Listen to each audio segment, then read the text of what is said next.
Hi everybody, welcome back. Stu Clark here. Today we're going to talk about the ever-present question, JPEG versus RAW. What should I shoot? Simple answer, shoot RAW. Great, till next time, see you out there.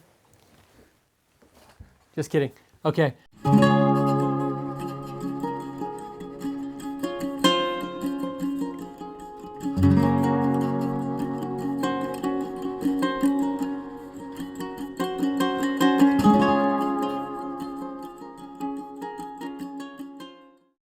We're going to have to take a deep dive into it and why I definitely suggest you should be shooting RAW as a wildlife photographer especially.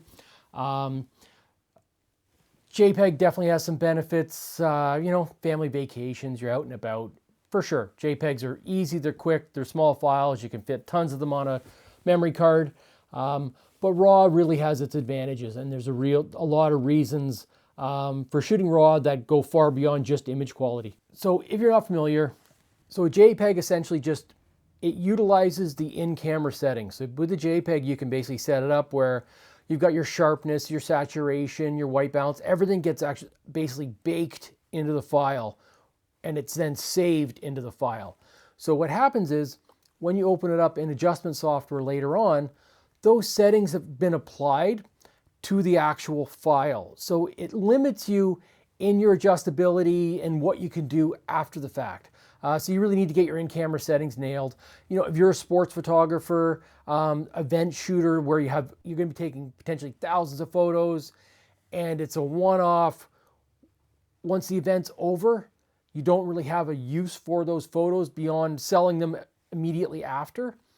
Sometimes JPEGs make a lot of sense. Quick, easy, you get your camera set up, dialed in, easy shots off to the customer, and there's no muss, no fuss when you get back to the computer. RAW is a completely different animal where the RAW file is basically, it's like a blank slate. So when you get back to your computer, you've got all the adjustability that can then be applied with all the software. And so when you're comparing them, and one of the big reasons that I highly, highly, highly recommend shooting RAW is software. And when I say that is that when you take a photograph in a JPEG, you're basically, that camera is being recorded and it's being processed with the firmware that's in the camera at the time. So basically the software that is inside that camera is being applied to that JPEG file, and basically the image is about as good as you're ever going to get from that moment. So you have a shot you took in 2010 in JPEG, that photo has been recorded at basically that quality. Sure, there will be some tweaks in software after the fact. You can do a little bit here and there, but you are definitely going to be limited by that 2010 software that you took the photograph with. When you shoot in RAW, I can open up a RAW file I took in 2005 and apply 2024 Lightroom settings to it. And it makes it so that you can revisit your RAW files from years ago and definitely make them better. And for me, software is the number one reason to shoot RAW. And we'll give some examples of this. So it's funny, one of my best-selling images. So shooting JPEG doesn't mean you're not going to have an image that's sellable. One of my best-selling images is actually a JPEG. And it was actually the last series of images I shot as JPEG because I so wish this was a RAW file. And yeah, I've played with it, and there's no question I have improved it over the years. It was a Nikon D70 6 megapixel JPEG, and I've actually printed it. I recently sold it as a 30 by 40 G-Clay, and it looked fantastic. And it definitely was not the 6 megapixel JPEG. There was definitely a lot of software applied after the fact. So, there will be advances that you can still take advantage of with a JPEG for sure, but not nearly as much as what you can with a RAW file.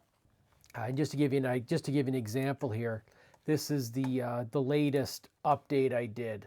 So this was the print file where if you compare them, so this is the original JPEG, and this is when I've obviously been really heavy-handed on the processing. This was an image that I was getting printed on canvas. So as much as it looks fairly plasticky here, I knew the canvas was going to put some of the texture back in. So it was more important to have the detail as best I could for the size of the file. And the sharpness, knowing that the canvas or the medium is being printed on would basically reintroduce some of the texture.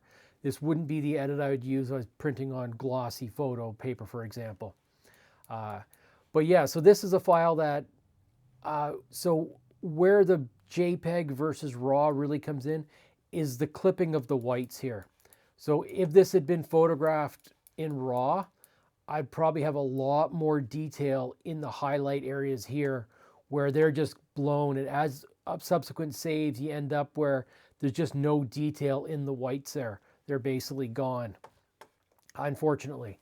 But like I say, you can still do things, you know, it's a JPEG's not useless. You can definitely still work with it, but I really wish that these were RAW files. I know that I'd be able to get a better image with more detail, especially through these areas where, you know, this detail is just lost in the JPEG itself. And granted, we are talking about a 6 megapixel file from nearly 20 years ago. So the fact that I'm still able to get, you know, a usable print out of it is pretty amazing. And you can see that it's definitely, like I said, this is a pretty heavy-handed edit for sure. But given the medium, it worked, and it worked really well, actually. The final print looked fantastic, and the customer was super happy. And big example of that is Adobe's just released in Lightroom Classic, I believe. I'm not sure if it's in Lightroom anymore at this point yet, but in Lightroom Classic, the denoise feature. And this is a new feature that came out a few months ago, and it is absolutely fantastic. I've been a big user of Topaz software, the denoise, sharpen, and gigapixel somewhat, but definitely denoise was always my go-to. And now with the new Adobe denoise, I now use Adobe Lightroom for my denoise, not Topaz. But the denoise in Lightroom only works on a RAW file. So you don't actually have that adjustability on a JPEG. And even if you have a JPEG and you take it into Topaz, you find that you end up with a lot more artifacts. It's not nearly as effective as it is on a base RAW file compared to a JPEG. And so software is absolutely my #1 reason to shoot RAW, is that down the road, you can get better files and you can improve your images from years back. And so that for me is huge. And that'll be my #1 reason for shooting RAW over JPEG. Okay, so now let's take a look at the software and some of what I'm talking about when I'm talking about why software is so important to shooting RAW. And here's a good example of it here. So if you look at this file here, this is Blackbird I shot last week with my Nikon Z8. This is at 8000 ISO. So super high ISO. See, there's obviously quite a bit of noise in the image, but still nice and sharp for sure. Okay, now if you compare this to this next shot here, so this is a shot that has been processed in Lightroom alone using the old noise adjustment. So just basically using the luminance sliders. If you look down here, you can see what I've done where I basically just adjusted the luminance detail, a little bit of color noise reduction, and it's done a great job of reducing the noise. Sharpness has been applied here, and for an 8000 ISO image, you know what? Yeah, it looks pretty darn good. Until you look at some of the advances that we now have. So this shot here is how I used to do my noise adjustment, which is utilizing Topaz denoise. Topaz denoise on its own, with the low light adjustment, I've been super happy with it. I find It doesn't introduce too many artifacts in how it sharpens and denoises. It does a good job of denoising in, if you've got holes between the legs and the toes or branches. Some other options will actually forget to denoise in certain areas. The low light basically applies it to the whole image, and overall I've been really happy with it. It's been fantastic. This was until Lightroom just introduced the new denoise feature. So this is the new denoise feature that I was talking about that can only be applied to RAW files. So if we have a look at this file here, this is utilizing the Lightroom denoise feature. And it now also, so I basically used Lightroom denoise, and then we'll throw it back into Topaz sharpen. And you can see it does an absolutely incredible job of the file. So an 8000 ISO file that is super clean, super sharp. You look at the grain on the wood, the toe, it's truly spectacular. You'll see a little bit of compression here where you might notice, that it was shot at a higher ISO. But let's be real, this is an 8000 ISO image from a 45 megapixel file, and it's absolutely outstanding. And next year's Adobe, it'll get better. Year after, it'll get better. And that's the point, is that by shooting RAW, you will be able to make your files better and better as the software gets better. Like I say, this new feature from Adobe, the denoise, where you're not applying it through the manual here, you just have to click, is fantastic. It does an incredible job. So I'll be doing a deeper dive into that in another video. But yeah, so this photo is kind of my argument for shooting RAW, 100%. There it is. Number two is going to be security. And when I mean security is, so with the JPEG file, if you're working in Lightroom, it's all good. Lightroom is a non-destructive editor. So what that means is that any edits, any changes you do within Lightroom itself are not actually applied to the file. They're actually applied to a sidecar file, an XMP file. And what that means is that, you adjust your contrast, your brightness, your whites, your blacks. All those adjustments are virtually done within the Lightroom catalog, so anything you do there doesn't affect your JPEG. However, if you open that JPEG into a program like Photoshop or an image editor program, you do a bunch of work in there. For me, it's a real danger to shoot JPEGs because a lot of my business is cards. So I'm using 4x6, 5x7 image size. So that's going to be a big part of what I'm shooting. So what happens is I take my full-size JPEG into Photoshop, do a bunch of work on it, and if you're like me, you're often working late into the evening, getting tired, color correct, all that stuff. You crop it, and without thinking, you hit save. And if you're lucky, you'll catch it at that point. You can do the uncrop. But what happens is with a JPEG, it will overwrite your JPEG. So if you've gone and you've cropped from a 45 megapixel JPEG, all of a sudden you make it into a 5x7 for a card image, that will be an overwrite of your original, and your original can be gone. So that's a huge reason to shoot RAW. Now, a lot of times with Lightroom, you can open original, you can open up a copy, obviously. There's different ways you can avoid overwriting your JPEG for sure. But it's one of those things that sometimes stuff happens, and this is one of the reasons that with the RAW file, you cannot oversave a RAW file. The RAW file is the RAW file, and that's the beauty of shooting RAW, is that also when I'm in my Lightroom catalog, I find a lot of times when I go back to, I've been shooting RAW now for about 20 years.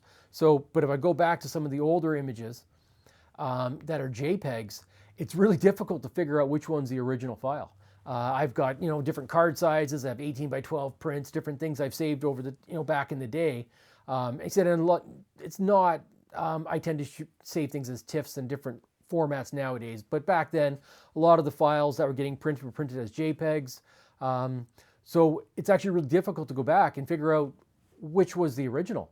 You're going through and you've got all these different JPEGs, all these different sizes, trying to find the original one. Sure, you can keyword it as original. There's different ways of finding it, but it is not as simple as now the raw file. You can actually just select the raw files and there you go. As you're scrolling through, you'll see TIFFs. I have them color coded in Lightroom.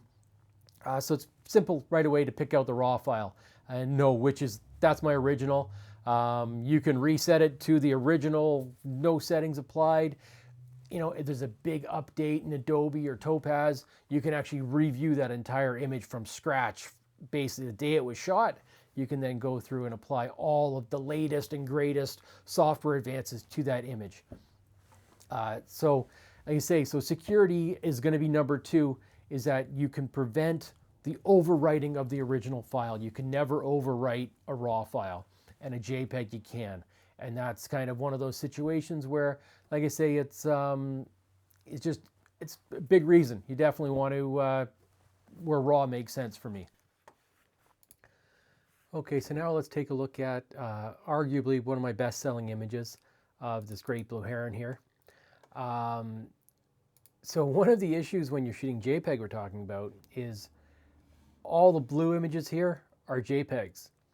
And without looking at the file size, I'm not actually sure which one is the original.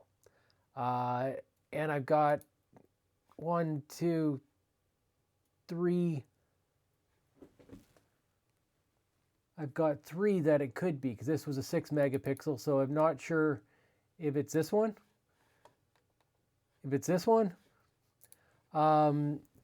So yeah, this is the problem with JPEGs. You literally, I might have them flagged with keywords, but the problem is the keywords will often get saved to the next file as well. So if you shoot JPEG, you really need to be careful about resaving, changing, making updates to the file and trying to figure out which one is the actual original file. I believe it's this one, but if I look at my develop, what's going on? I've definitely had quite a bit of develop settings on this one. And this is a good example too with process version 5, like say you do have some updates that can be applied to a JPEG software wise, but nothing like you will with a raw file. And number 3, which most people obviously will think is going to be number 1, is image quality. And image quality in a RAW versus a JPEG, there's no question a RAW file is better. Is it better for your needs? Sure, that's an argument we can have. What are you shooting? Definitely. If it's a family vacation, it's party, it's, friends and family, JPEG's great, no problem. If it's a situation where wildlife is one that raw really makes sense for wildlife. And the big reason is with wildlife, you never know what you're going to get the day you walk out the door with your camera. And that's one of the beautiful things with wildlife photography, is that it's so random. It's one of those things. It's just, you really never know. And so shooting raw ensures that you're going to have the highest quality image of that random spectacular moment. And like I say, my raw, the heron photo that we'll show you here, this was actually my last series of photos that I shot JPEG, because it was such a spectacular moment that this was in 2005 I took this photograph. I have not had a similar shot since. And this was a one-off, even though this is a location you can go to. You go to the location in May, early June, I've counted up to 100 great blue heron in this spot. I have yet to have the similar lighting conditions opportunity to recreate this photo. And so this is one of those ones where I so wish this was a raw file. And so the benefit of raw versus JPEG. So with a RAW file, how it works, and this has changed a little bit when you get into the lossless compressed and the high efficiency compressed in the new Nikon cameras. There are some tweaks in this, but essentially a RAW file is like a TIFF file where every single pixel is recorded and every single pixel is recorded separately. With a JPEG, what happens is, say you've got a white cloud, and I'll do this kind of just visually here, you can think about it. So say you've got a white cloud. Somewhere on the transition from white to, say, dark gray of the stormy background, you're going to have your white, and then to light gray, light gray, light gray, gray. You're going to have these transition zones. And what a JPEG basically does is it tries to compress similar colored pixels. So instead of having every dot recorded, like in a RAW file, it starts to compress.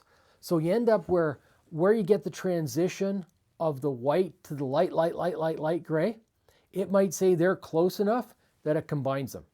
So you end up that you've lost that tiny bit of transition zone between the white and the gray. You've lost a little bit.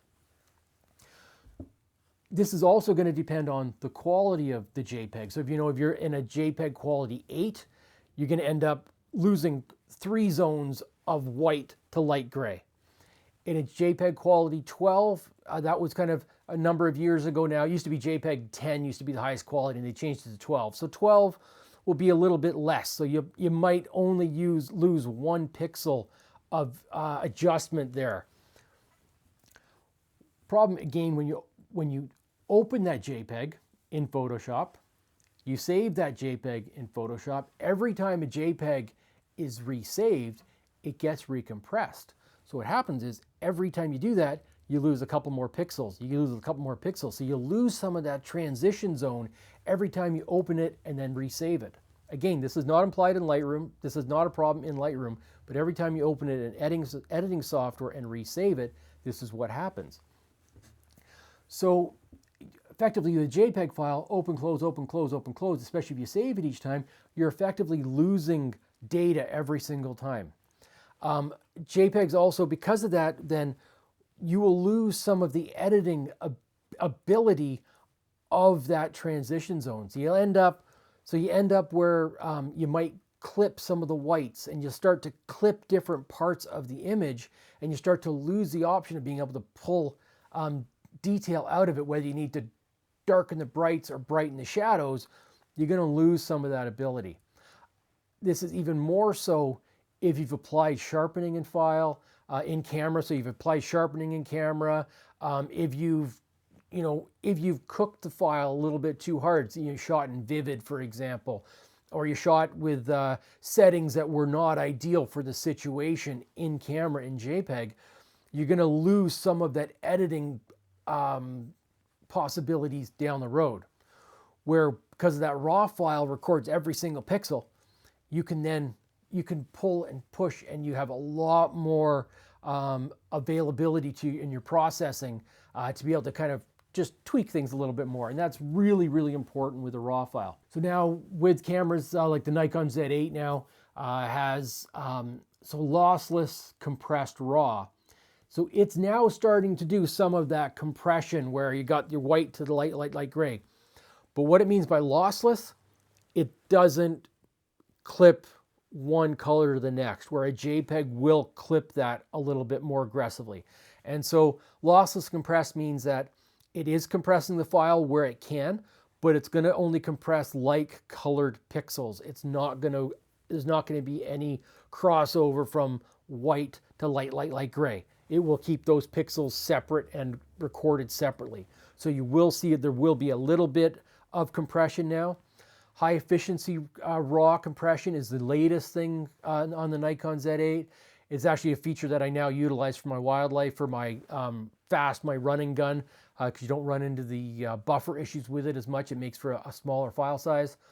And again, it will do a little bit more, but it's so minimal that you're not going to see it under almost all normal shooting conditions. and I'd rather get the shot with not getting into the buffer as opposed to missing the shot. However, when I shoot in landscape and shoot real estate, in those situations where I'm not not burst shooting, I will shoot lossless compressed to make sure I get the top image quality possible. Okay, so one of the arguments for JPEG over RAW you hear is that people don't want to have to worry about processing their files. They like the fact that the JPEGs are already processed from camera. So when we look at Lightroom here, if you go to Edit, Preferences, you click on Preset. So you notice here you've got camera settings. Under cameras, you've got all the different cameras you can pick. So under my Z8 here, so with my D500, I had actually set a preset where I had actually had it set where you can make different adjustments based on the ISO setting. For my Z8, because things are now done differently utilizing denoising in Lightroom, I've just kind of gone with the camera settings. And typically I just apply a standard profile so that I get a real minimal adjustment in camera. So when I open the file up in Lightroom, I can see some really, really basic editing, but it gives me an idea of where the photo is from an exposure standpoint and sharpen standpoint. So, but when you click camera settings here, what that means is the in-camera settings, just like the JPEG settings, will be applied to your RAW file. So when you open these up in Lightroom, your in-camera settings will be applied. So let's give you an example here. We'll go to Import.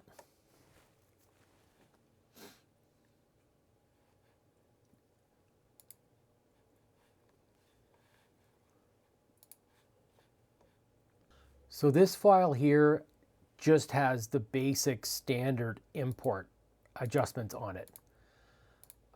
So if you look over here, you can see that the standard in-camera settings for some reason applies a bit of texture and a bit of clarity, but everything else is at 0.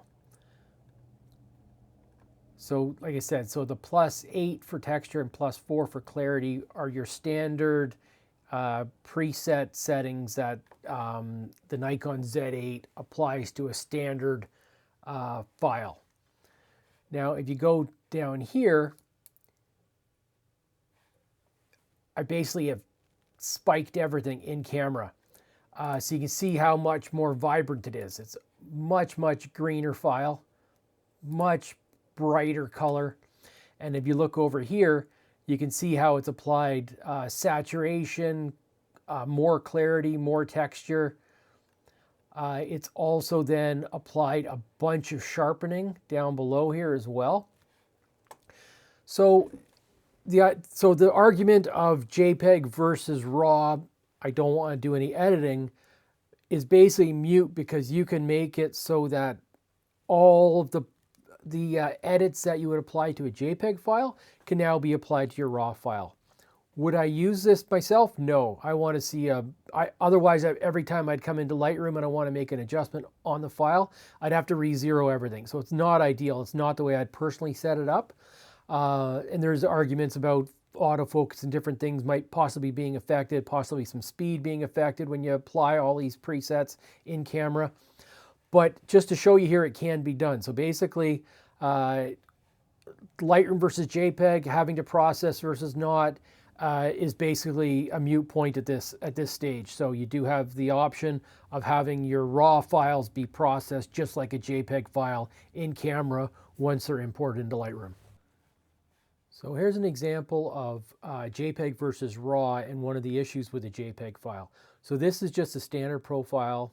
Okay, so if you look at this file here, if you look at this JPEG file here, notice that there's no sharpening applied. So basically I can't back off the sharpening because there's been nothing applied in Lightroom at this point. It's all been applied in camera.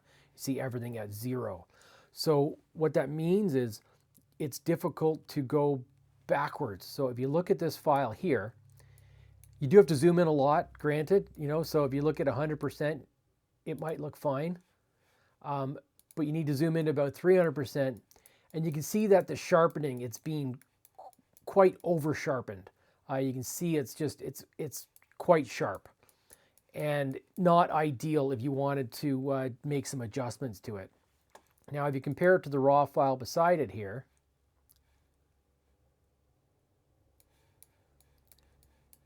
you can see there's a lot less haloing. It doesn't look nearly as sharp. So let's back off the luminance. So this does have some of the in-camera settings being applied to it here. Has a tiny bit of sharpening. So this file here, if I want to do a bit of sharpening and open up in Topaz Sharpen, again, you're editing a copy with Lightroom adjustments, so you're not making any adjustments to the raw file.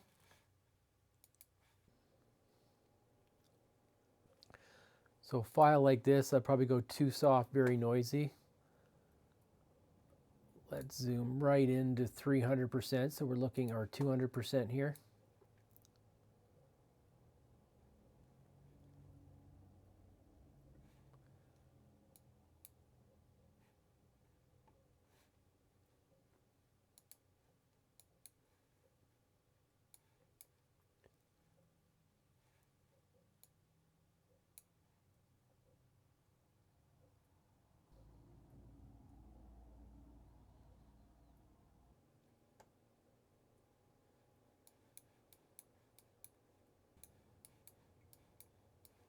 So you can see how the sharpened file is overall just a cleaner, sharper file.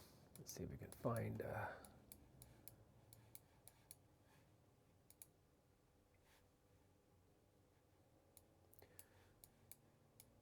where the JPEG just gets more compression artifacts, more artifacts in general.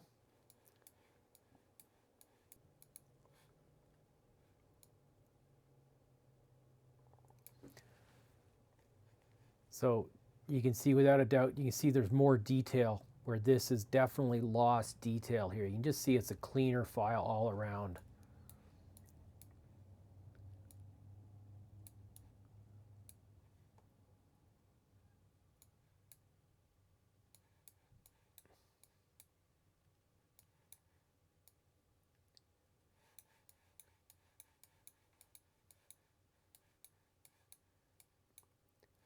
Yeah, just, again, this is a 300%. I get it. This is a huge zoom in to have a look at this to compare. So for many people, sure, the JPEG might be fine. But what you have to remember, Topaz Sharpen gets updated regularly. Your JPEG is done because you can't back off the sharpening that's already been applied.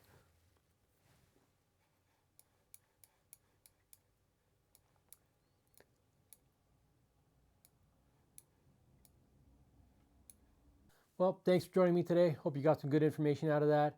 I probably missed a ton of pros and cons for both, I'm sure. I'm going to see in the comments why people recommend JPEG over RAW or back and forth, vice versa. And that's great. Whatever works for you, that's awesome. These are just my reasons for shooting RAW. And I hope you got some good info out of it and can apply that to your photography in the future. Hopefully next video is going to be a bit of a change up. We're going to go out for out in the wild and have a look at my canyon wren shoot in the Okanagan. Till next time, we'll see you out there. Take care.